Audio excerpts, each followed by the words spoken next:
What's going on, guys? So Aston Villa have agreed a deal to sign Watford forward Ismaila Sarr for a reported £25 million plus add-ons. Much like every other Villa signing in recent times, this one's come out of absolutely bloody nowhere. It's particularly surprising given Palace were sniffing about for his signature, while Villa themselves have more pressing concerns in other areas of the pitch, with central midfield looking a bit lightweight and Diego Carlos's long-term injury leaving them short in defence. Sarr wasn't part of the matchday squad for Watford in yesterday's goalless draw versus Preston North End, which suggests this should go through fairly quickly and that an official announcement is imminent. In terms of his career trajectory thus far, Sarr came through the renowned Generation Foot Academy in Senegal, which has produced players such as Sadio Mane and Papi Cissé in recent times. Ligue 1 scouts were quickly made aware of his talent, and he was duly snapped up by mid-table side Metz on a 5-year contract. Despite only being 18 years old and in a completely new environment, he was hugely impressive over the course of the year and became a fixture in the 11. The likes of Barcelona made a move to bring him in, but the lad instead opted to sign for Rennes, who have a reputation for developing young players. While Mbappe was grabbing all the headlines at Monaco, Sarr was no slouch himself and helped the club finish in a Europa League spot, a hugely impressive achievement given how competitive the division has become outside of PSG. He continued from where he left off the following year, and this is when Watford brought him in for a club record fee of about 30 million quid. While he wasn't exactly prolific in terms of end product, his raw ability was there for all to see, with his 2 goals and assists in a 3-0 victory over Liverpool making everybody stand up and take notice as it ended the Scousers' 44-match unbeaten run. This, however, couldn't save Watford from relegation, but thankfully from their perspective they came straight back up with Sarr finishing top scorer and bagging a hugely impressive 13 goals and 10 assists in 39 games. Last season though was probably the most disappointing of his career to date at club level, as Watford were in utter shambles and he couldn't quite make the impact he had done in previous years.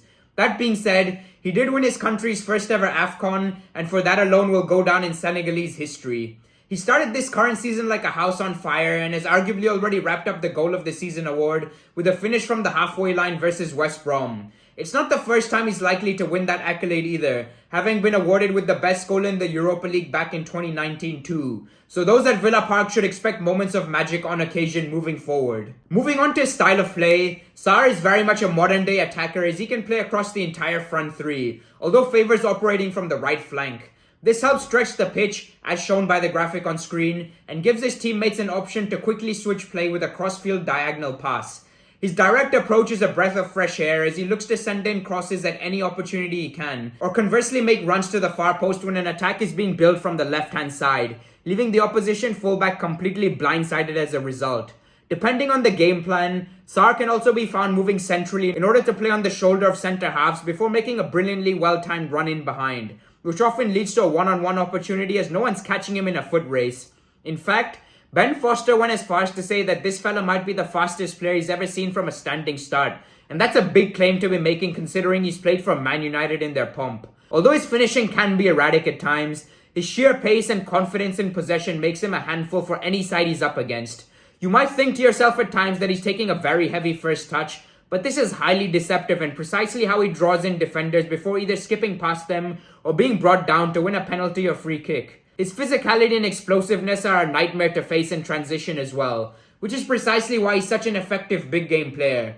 Defensively, Sarr always puts in a shift but does need to be more aware of his surroundings as he can get caught ball watching at times, which can be fatal when his positioning is even slightly off. Overall, this is a really exciting signing and one that was probably looked at by more than half the teams in the Premier League. Aside from his talent, he's a down-to-earth personality who many have described as being a bit shy. In fact, I've personally seen him apologize to Watford supporters on 2 separate occasions after missing a penalty, even though he scored from open play in both games, which defies the stereotype of being a spoiled, overpaid twat like other young footballers from his generation so often are.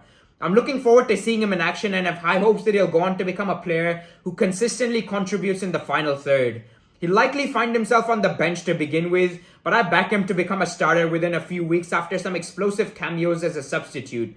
Gerrard's obviously under huge pressure at the minute and, as shown by the sacking of Dean Smith last year, there's no place for sentimentality at the highest level. So he'll have to do a hell of a lot better than 3 points in 3 games if he wants to remain at the helm. As a United supporter who really likes Villa, I'm hoping Stevie G gets the boot and someone like a Pochettino comes in. A man who has a point to prove and has historically been great at taking young players like Sarr to the very next level. Cheers for tuning in, guys. I really hope you enjoyed the video. If that is the case, please do consider giving it a like and subscribe for more football as well as Aston Villa related content. If you're new to my channel, I've already done plenty of videos on Villa this summer, which you can access via the top right hand corner of your screen. And I hope you have a wonderful week ahead. Peace.